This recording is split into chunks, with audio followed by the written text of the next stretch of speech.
Hi hello welcome back to our channel. ఇలాంటి toys ఎప్పుడైనా సరే క్రాస్గా ఇరిగింది అనుకోండి, దాన్ని అంటించడం చాలా ఇబ్బంది అవుతుందండి. అలాంటి ఇబ్బంది ఏమైనా కూడా సింపుల్గా అంటించుకోవచ్చండి.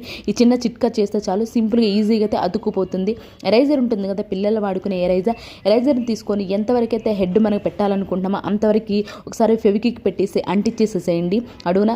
దానిపైన కూడా ఒక్కసారి ఫెవికిక్ పెట్టేసేసి బొమ్మ ఏదే హెడ్ ఉంటుందో ఆ బొమ్మ పెట్టేసేయండి. ఈజీగా అయితే అంటుకుంటుంది. ఎలాంటి చాలా సింపుల్ చిట్కాలు అయితే మన ఛానల్లో ఉన్నాయండి. ఒకసారి వెళ్ళి విజిట్ చేయండి. అలానే మన ఛానల్ ఫస్ట్ టైం చూస్తున్న వాళ్ళైతే ప్లీజ్ సబ్స్క్రైబ్ చేసుకోండి. Thank you so much for watching.